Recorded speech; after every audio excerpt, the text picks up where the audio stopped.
The sun was a harsh, unrelenting glare over the arid plains, but it did little to touch the heavy shadows in her heart. She ran blindly, her chest heaving, not caring where her bare feet landed on the hot, unforgiving earth. The memory of his cruel hands, of the relentless fear and pain, chased her more urgently than any predator of the wild. Every rustle of dry grass, every distant caw of a crow, made her flinch. She was alone in a way that went beyond the physical, deep into the soul where trust had been crushed and hope seemed a distant memory. Her body bore the marks of what she had endured. Scars ran across her arms and legs, each a testament to nights of fear and days of hiding. But it was not only her body that carried the evidence of suffering. Her spirit, though intact, was caged, trembling behind walls built over years of betrayal and pain. She had learned to hide, to disguise herself not only with clothing but with silence, with avoidance, with the refusal to let anyone in. And now she found herself at the edge of the wilderness, driven by instinct more than plan. It was there, in that fragile moment, that she saw him. At first he was a shadow against the sunlit horizon, a solitary figure moving with a calmness that contrasted starkly with her frantic flight. His presence was commanding yet gentle. There was no rush in his movements, no judgment in his gaze. She instinctively shrank back, wrapping her arms around herself, as if mere touch could undo what she had endured. Don't come near me," she whispered, her voice trembling. "Don't touch me. Don't untie my dress." He paused, tilting his head, reading the fear in her eyes. Not just the fear of him, but the fear of the world, of exposure, of vulnerability. He did not advance aggressively, nor did he scold her for her defiance. Instead, he sat down a short distance away, showing her with silence that he respected her boundaries. It was the first gesture of kindness she had encountered in what felt like an eternity. The hours passed, and the desert's heat slowly gave way to the cool shadows of evening. She had not moved from the spot where she collapsed, trembling, fighting the desire to curl into herself and disappear. And yet, something about his stillness, the quiet patience in his presence, made it possible for her to breathe again without panic. Tentatively, she allowed herself to notice the small things, the soft rustle of his clothing as he moved, the calm rhythm of his breathing, the way he seemed to exist in harmony with the harsh wilderness around them. Finally he spoke, his voice low but steady, carrying a weight of empathy.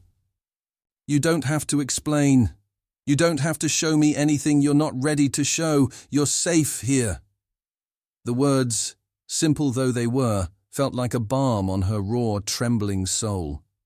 She wanted to shrink from them, to dismiss them as empty kindness, but she felt the truth in them. She could let her guard down, not completely, not yet, but enough to exist without constant terror. He did not ask her to heal on his timetable. He did not demand that she remove her dress, reveal her scars, or recount her story. He merely offered the possibility of safety, of care, of patience. Days passed in this fragile equilibrium.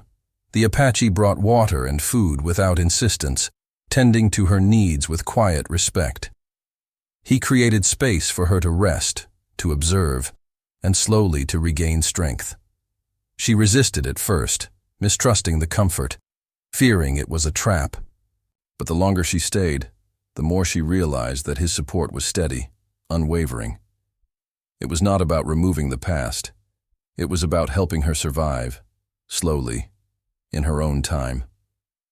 By the end of the first week, she could move more freely, speak more confidently, and even laugh at small things.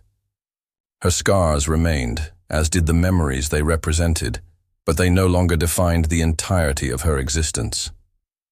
The Apache had not forced her to confront them.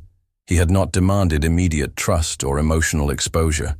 Instead, through patience, respect, and unspoken understanding, he had offered her the first glimpse of something she had thought impossible: hope.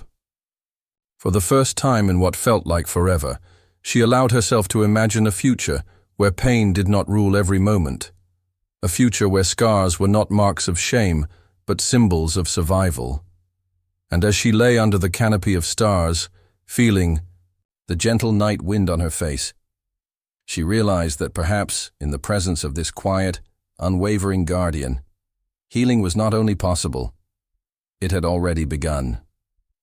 The morning sun spilled gold across the horizon, casting long shadows over the desert landscape. She awoke to the gentle hum of the wilderness, the soft rustle of leaves, distant bird calls, and the subtle, grounding presence of the Apache nearby. He had built a small fire for breakfast, and the aroma of simmering herbs and roasted roots drifted toward her, breaking the silence without intruding. For the first time in weeks, she felt the warmth of care without fear. She stayed seated on a rock, watching him move with quiet efficiency. There was no rush, no command, just a rhythm of life that seemed effortless, yet deliberate. The scars on her arms itched from healing, but more than that, they ached from memory. She pulled her shawl closer, covering herself instinctively. I'm not ready," she murmured when he approached, setting down a small plate of food. He nodded, his dark eyes gentle but steady. "You never have to be ready for anything you do not choose. Healing is not measured in hours or days. It is in moments like this, small and patient." For the first time, she noticed the softness in his voice, the way he didn't try to fix her but offered a presence she could rely on. The idea of letting someone see her scars, or worse, her fear, still terrified her. But in the quiet of this remote place, shielded by the desert and by his unwavering patience, she felt something she had not felt in years: safety. Over the next few days, he guided her through simple routines. They gathered water together from a nearby stream, the cool liquid a balm to parched throats and spirits alike. He taught her how to move silently through the wilderness, to observe the subtle signs of life and danger. Each task was small, yet each was a victory for her, a reclaiming of strength she thought she had lost. Slowly, the walls she had built around herself began to shift. She noticed his care in small gestures. The way he ensured her seat near the Yu-Gi-Oh fire was comfortable, the way he preserved shade for her during the hottest part of the day, the way he never pressed her to talk before she was ready. Trust, she realized, was not demanded. It was offered, gently, in acts of consistency and respect. One afternoon, while gathering firewood, she stumbled on a jagged rock and gasped in pain. He was immediately at her side, supporting her weight, without touching the parts of her body she wished to keep private. Instead, he helped her steady herself and applied herbs from a small pouch he always carried. She flinched at the proximity but did not pull away entirely. It was a small, yet monumental step, letting someone assist her without fear. By the end of the week, she started to speak of fragments of her past. Not the full story, not yet, but small truths. The loneliness, the fear, the nights when she believed no one would ever care. Each confession was met with gentle acknowledgement, never judgment. In those moments, she felt the first real sense of emotional relief. Her scars were still there, visible and raw, but they were no longer prisons. They were symbols of survival. The Apache never asked her to remove her dress or expose what she was not ready to reveal. Instead, he offered choices, whether to sit by the fire or rest in shade, whether to speak or remain silent, whether to share or keep secrets. In every moment, she was reminded that her body, her story, and her healing belonged to her alone. As night fell, she sat watching the stars appear, a vast expanse of glittering hope above them. For the first time, she allowed herself to imagine a life where her scars did not define her, where fear did not rule every decision. And as he tended the fire, glancing at her with quiet reassurance, she understood that healing was not just about tending the body.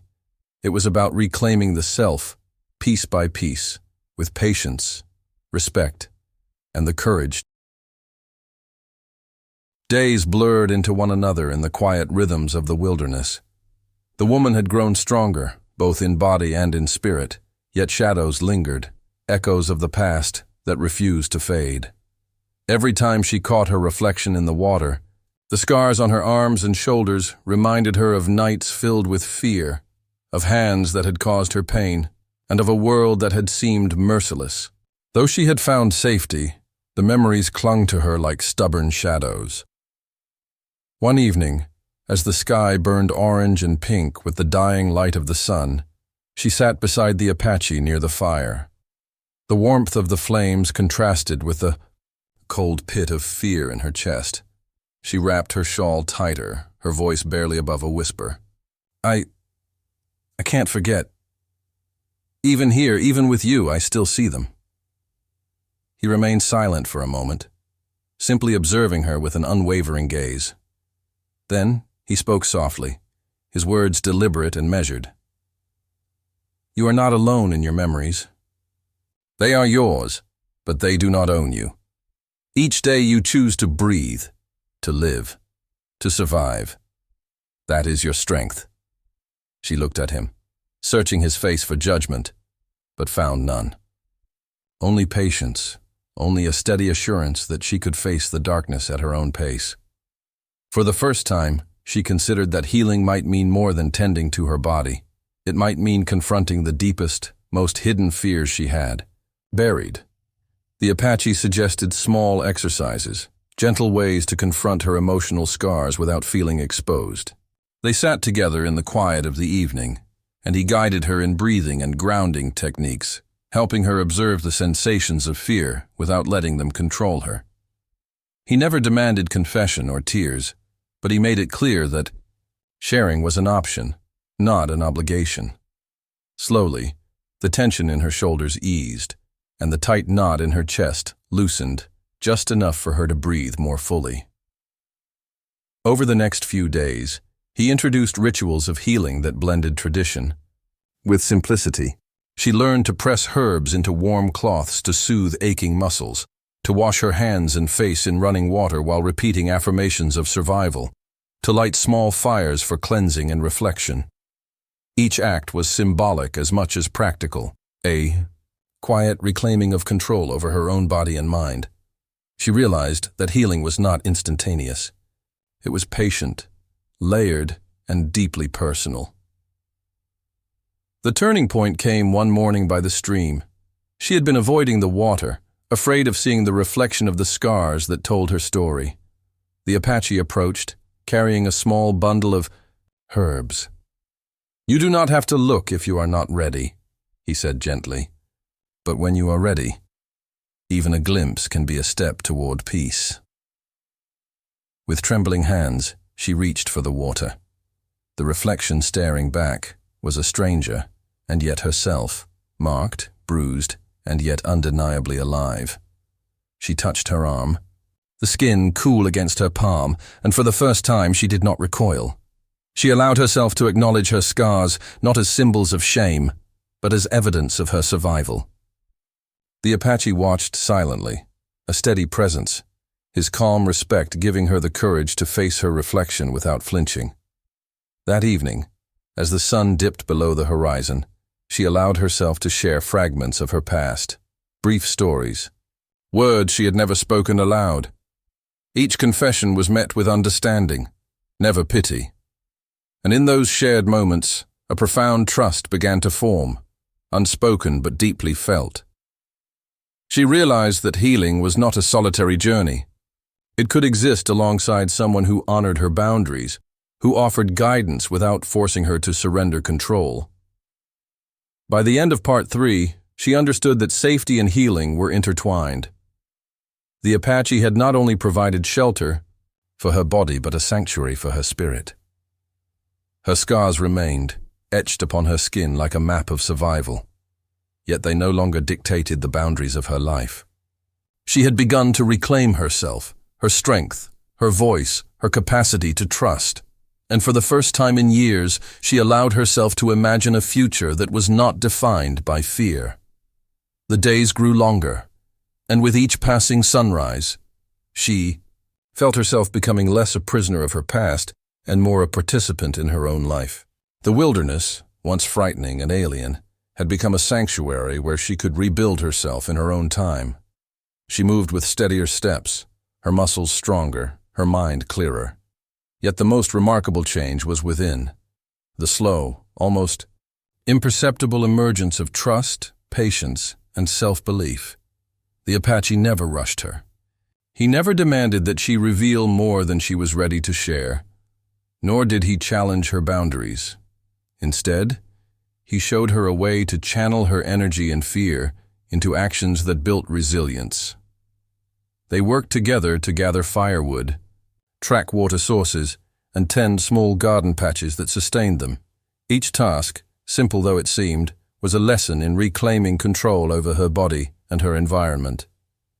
She began to understand that healing was not just emotional, it was physical, deliberate, and holistic. One afternoon, while tending to a small patch of herbs, she paused and looked at the Apache. "I never thought I'd feel capable," she admitted, her voice soft. "I've been so used to feeling broken." He smiled, a gentle curve of warmth that never judged her vulnerability. "You are not broken," he said. "You were shaped by what you endured, yes. But it did not destroy you. Every day you choose to move forward, you grow stronger. That is your power." The words resonated deeply.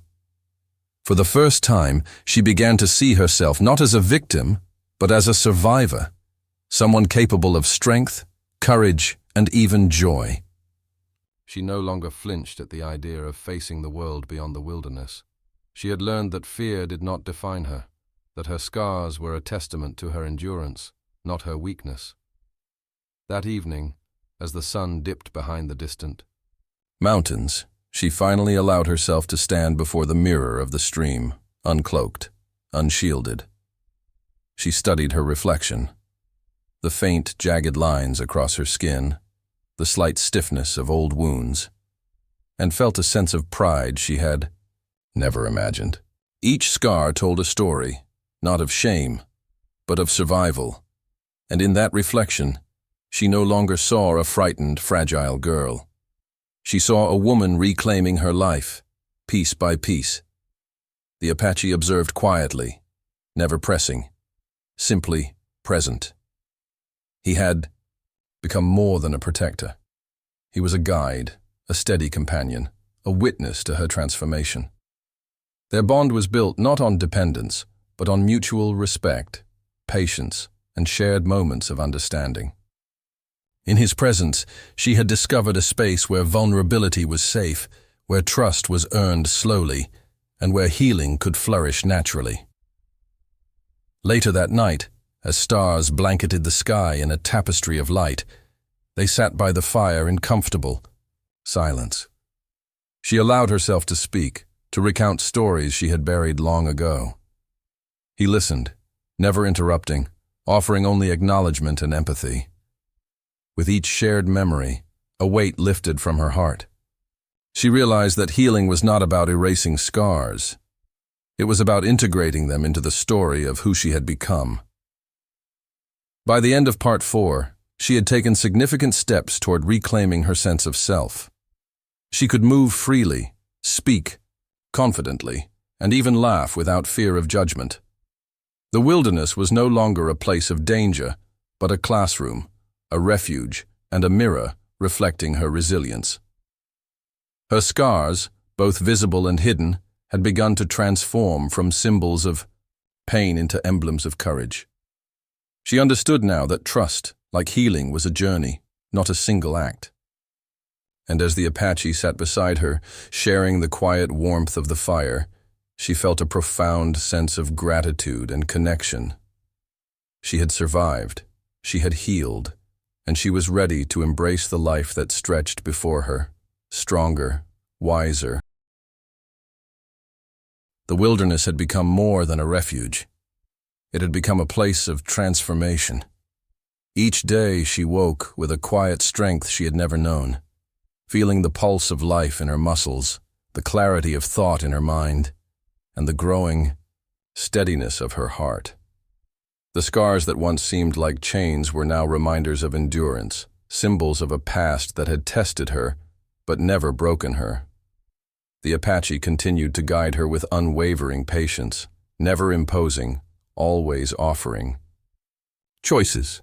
Together they explored new trails, collected medicinal plants, and even constructed a small shelter from branches and reeds. Each task was a lesson, not just in survival, but in self-reliance and confidence.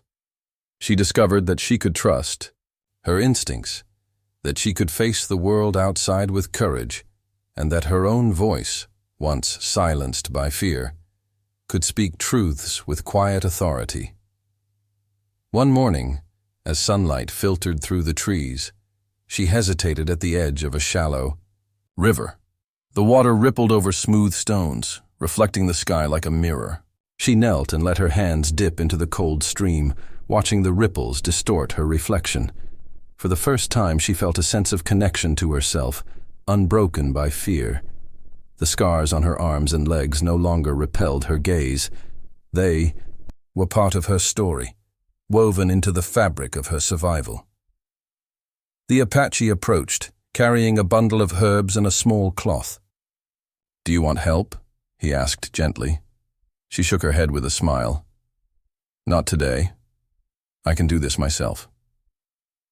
It was a small moment, but it carried immense weight. She realized that healing was not just about care from others. It was about reclaiming her autonomy, her power, and her ability to care for herself.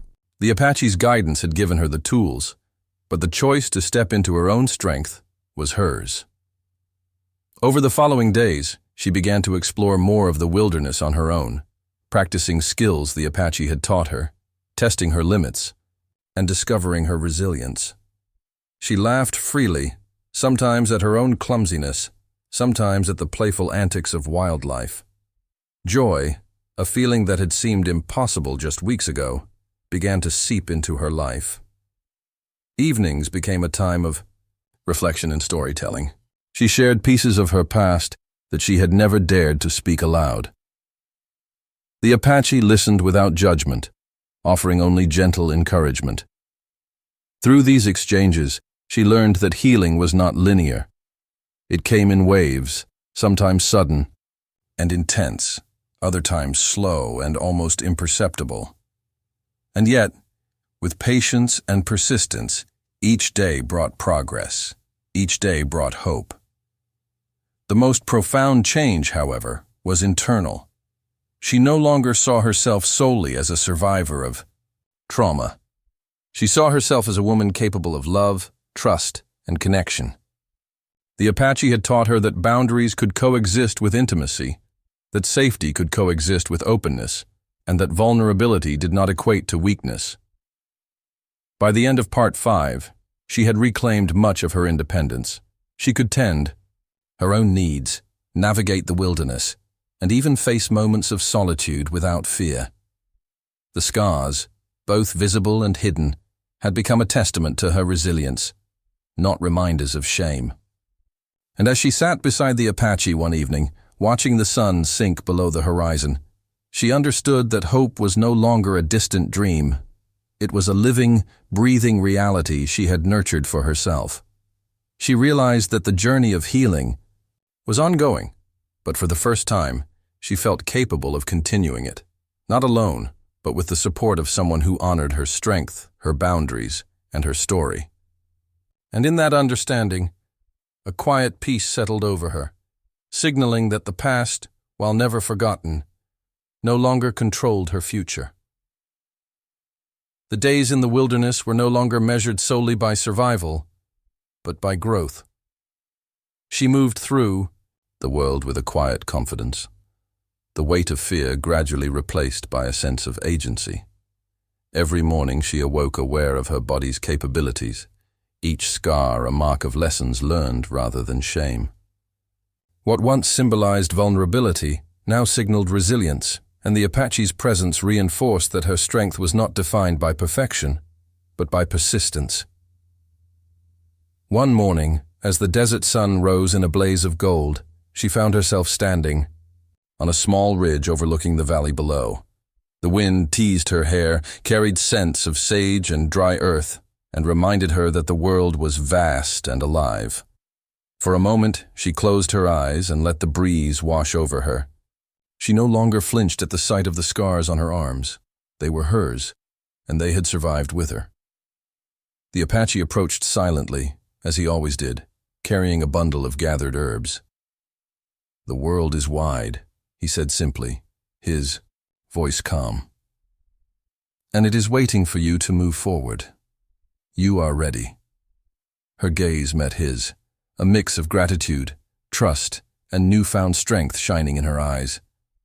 I think I am," she whispered, realizing for the first time that readiness was not about erasing fear, but about acting in spite of it. Over the following days, she began to take on tasks she had once believed were impossible. She climbed steep ridges, navigated new trails, and foraged for plants with care and knowledge she had gained from the Apache. Each success deepened her sense of capability, reinforcing that healing was not passive. It required engagement, courage, and persistence. Yet it was not only physical challenges that marked her growth. Emotionally, she had begun to confront her past with clarity rather than panic. One evening, as they sat by the fire beneath a blanket of stars, she spoke of the events that had once held her captive in fear. The Apache listened with unwavering patience, never rushing her, never interrupting, and never judging. His silence was not emptiness, but a sanctuary, allowing her to release what had been pent inside for too long. Through this shared quiet, she realized the power of her own voice. Speaking aloud, acknowledging the pain, and observing her reactions without self-condemnation had become a ritual of healing. She no longer hid behind her dress or shied away from attention. She understood that vulnerability, when met with respect, could coexist with strength. In the days that followed, she began experimenting with small acts of care for herself. She tended to minor wounds with confidence, prepared meals with intention, and even began teaching herself ways to anticipate challenges in the wilderness. Every act of self-reliance reinforced her sense of worth. The Apache never imposed, but his steady presence and encouragement allowed her autonomy to flourish. By the end of Part 6, she had transformed significantly. She still carried scars, both visible and invisible, but they no longer defined her limitations. Instead, they testified to her endurance, courage, and the journey she had undertaken. The Apache had not fixed her. He had provided guidance, safety, and respect, enabling her to reclaim her own strength. One evening, as the sun set in hues of crimson and violet, she stood beside him and looked out over the valley they had come to call home. A quiet peace settled over her. She understood that healing was an ongoing process, but it was one she could now navigate with awareness, resilience, and trust in herself. The wilderness had taught her not only to survive but to thrive, and the Apache, steady and patient, had been the mirror reflecting her own emerging strength. For the first time in years, the mornings had grown gentle, the harshness of survival gradually replaced by a rhythm that celebrated life itself. She no longer woke in terror or flinched at shadows. Instead, she rose with the sun, aware of her own strength and the choices she could make each day. The wilderness, once a place of fear and isolation, had become a sanctuary of self-discovery and resilience. With each passing day, the bond between her and the Apache deepened. It was a connection not born of dependency, but of respect, understanding, and shared experience. They moved through the land together, gathering herbs, tending the fire, and tracking wildlife, not just for survival, but for the joy of movement and the sense of harmony it brought. Her laughter, once rare and fragile, now echoed freely across the canyon, a sound that seemed to make the wilderness itself respond. One afternoon, as they rested near a quiet stream, she dipped her hands into the cool water and watched the ripples distort her reflection. For a long moment she was silent, considering how far she had come. The scars that had once filled her with shame were now merely a part of her, reminders of battles survived and courage found. "I never imagined I could feel this," she admitted softly, glancing at the Apache. "Not just safe, but free. Not just healed, but alive." He nodded, his eyes reflecting both pride and warmth. "Healing is not about forgetting. It is about reclaiming life. You have done that, and you continue to do it every day." The realization was profound. She understood now that healing was not a final destination, but an ongoing journey of choice, courage, and self-awareness. Every step she took, every challenge she faced, was a testament to her reclaimed strength. She no longer needed to hide beneath layers of clothing or fear. She had learned that the world could be approached with both caution and openness, and that trust, when given wisely, could flourish.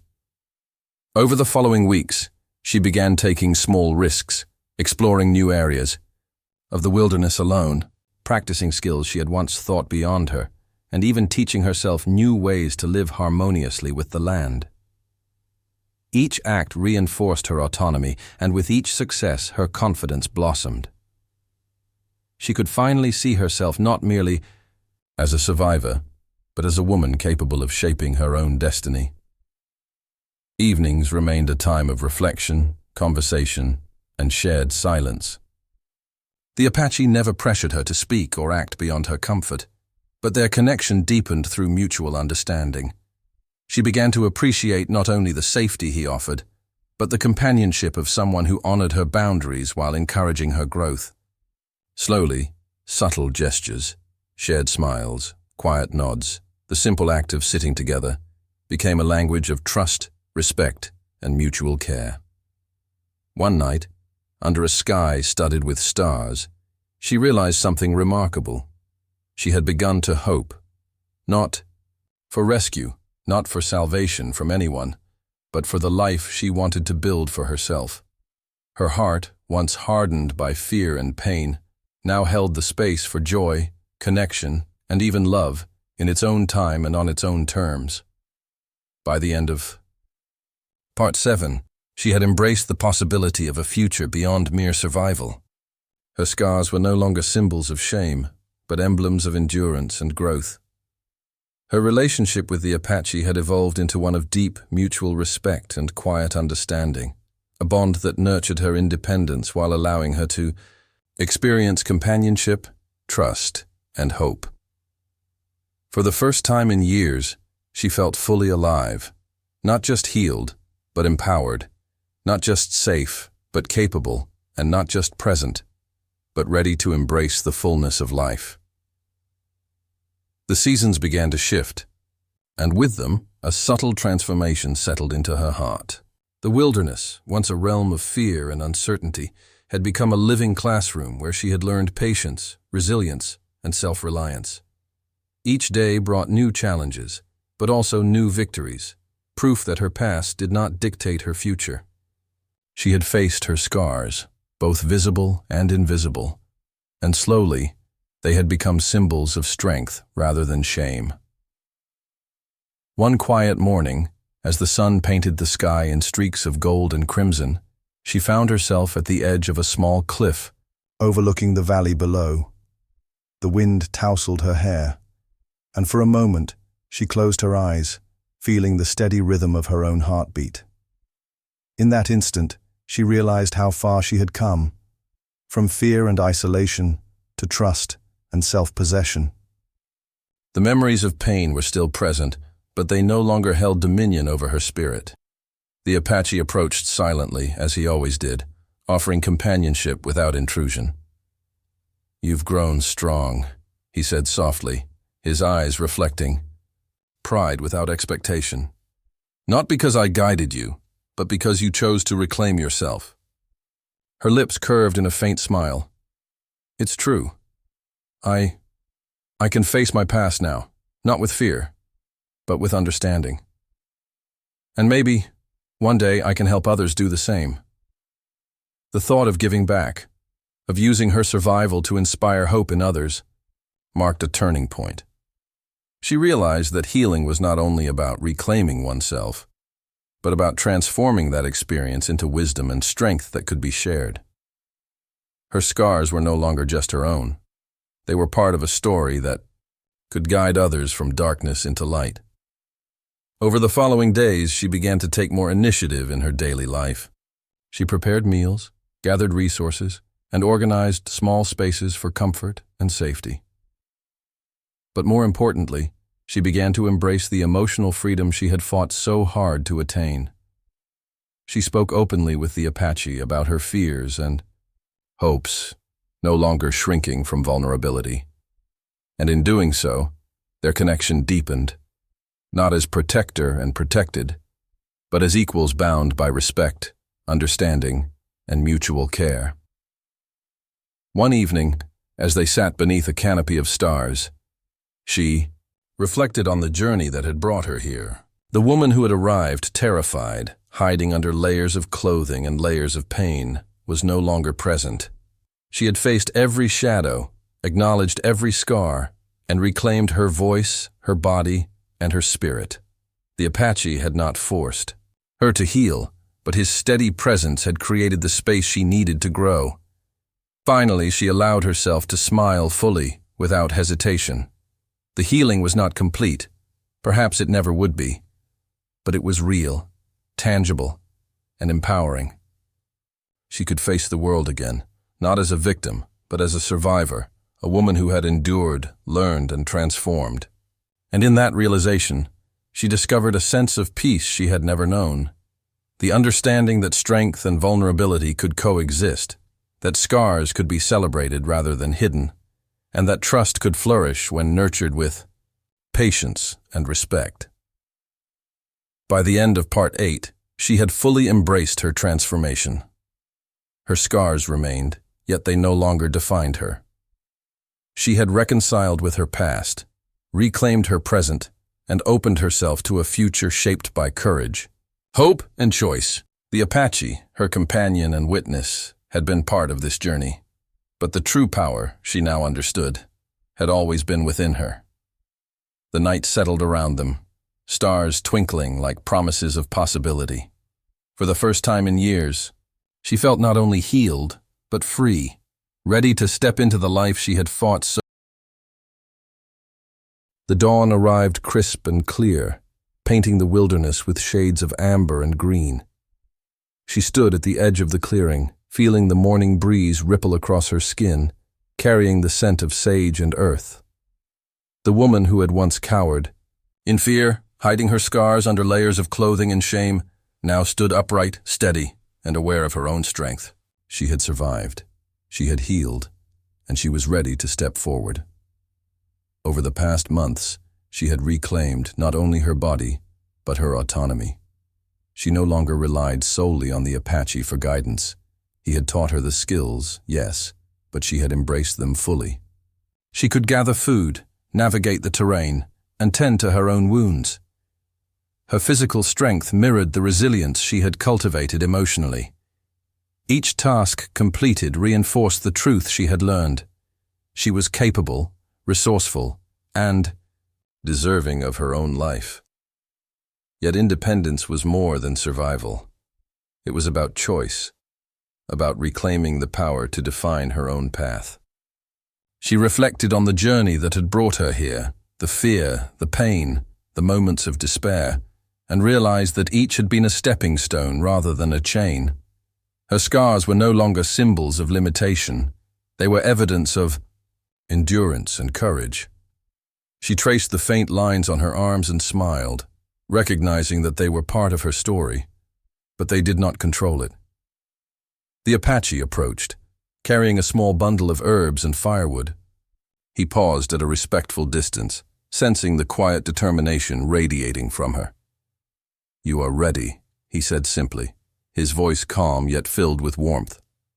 "Ready for whatever comes next?" She nodded, her eyes steady. "Yes," she whispered. "I think I am." For the first time, her voice carried certainty rather than hesitation.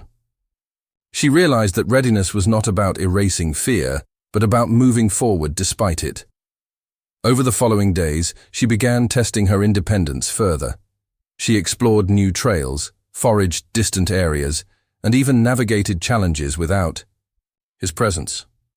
Each success reinforced her confidence, her sense of agency, and her ability to trust herself. She had learned that healing was not a finite event, but an ongoing practice, one that required courage, patience, and self-compassion. Their connection had also evolved. The bond with the Apache was no longer defined solely by guidance and protection. It was a partnership built on mutual respect, trust, and understanding. They shared laughter, quiet conversation, and moments of deep connection, but each recognized the other's autonomy. She could now face the world on her own, yet still value the companionship that had nurtured her growth. One evening, as the sun dipped below the horizon and painted the sky in fiery hues, she stood on a ridge overlooking the valley. The wind carried the soft scents of herbs and earth, and she felt fully alive, fully present, and fully herself. The past no longer dictated her future. It had shaped her into someone resilient, courageous, and empowered. By the end of Part 9, she had stepped firmly into independence. Her scars remained, visible reminders of her past, but they were no longer burdens. They were trophies of survival. She had reclaimed her life, learned to trust herself, and embrace the world with strength and hope. The Apache, her mentor, companion, and witness, had been a part of her journey, but the power to continue, to thrive, and to live fully had always been within her. For the first time, she understood that healing was not about erasing pain, but about reclaiming life, and she was ready to do so fully, without hesitation. The morning sun rose gently over the valley, casting long shadows that danced across the earth. She stood at the edge of the wilderness, feeling the crisp breeze on her face and the steady beat of her own heart. The woman who had once trembled in fear, hiding from the world and herself, now stood confident, grounded, and fully present. Every scar on her body, every shadow of memory in her mind, had become part of the tapestry of her survival. A story of resilience, courage, and transformation. Her journey had not been easy. She had faced terror, pain, and deep mistrust, learning the hard truths of vulnerability along the way. Yet each day had brought growth. Each challenge had shaped her. Each moment of patience and guidance from the Apache had taught her not only how to survive, but how to reclaim her strength and autonomy. And now, standing fully in her power, she realized that she was no longer defined by her scars. They were proof of her journey, not its boundaries. The Apache approached, his presence steady and calm, carrying the quiet warmth that had accompanied her through so many months. He did not speak immediately. Instead, he waited, recognizing that her growth was not about dependency, but about self-empowerment. When he finally spoke, it was simple, yet profound. "You are ready for all that comes." "Next," he said. She turned to him, eyes clear and unwavering. "I am," she replied. "I've survived. I've healed. And I can live on my own terms." For the first time, she felt the full weight and freedom of that statement. It was not a boast or a declaration to prove herself. It was a recognition of her own strength. She had learned to trust herself, to embrace vulnerability without fear, and to move forward with courage. The wilderness had taught her patience, resilience, and awareness. The Apache had provided guidance, support, and trust. But the power to continue, to thrive, had always been within her. She looked at her reflection in a nearby pool of water, tracing the faint lines of her scars. They no longer pained her. Instead, they inspired her. Each one told a story of endurance, of a fear faced and overcome, of a life reclaimed. She touched the water gently, acknowledging herself fully and unapologetically. Over the following days, she prepared for a future that she could shape herself. She learned to navigate the wilderness with confidence, practiced skills that ensured her independence, and embraced the freedom to choose her path. She smiled more freely, laughed more often, and allowed herself to experience joy without hesitation. She realized that healing was not a final destination. It was a lifelong practice, one that required self-awareness, courage, and compassion. The Apache remained by her side, not as a protector, but as a companion and witness to her transformation. Their bond had evolved into one of mutual respect and shared understanding. She had grown from a frightened, scarred woman into someone capable of embracing life fully. The trust, patience, and guidance he had offered had enabled her journey, but it was she who had walked the path, step by step, toward wholeness. As the sun dipped below the horizon, painting the sky in deep hues of orange and purple, she breathed deeply, feeling a sense of peace she had never known. She had faced her past, reclaimed her present, and embraced the possibilities of the future. She was whole, resilient, and free. And in that moment, she understood the profound truth of her journey. Healing was not about erasing scars, avoiding pain, or depending on another. It was about reclaiming life, trusting oneself, and daring to move forward with courage. The woman who had cried, "Don't untie my dress," had transformed into someone who could face the world fully, embracing both her scars and her strength. The wilderness stretched before her, endless and alive, and she stepped forward, confident, capable,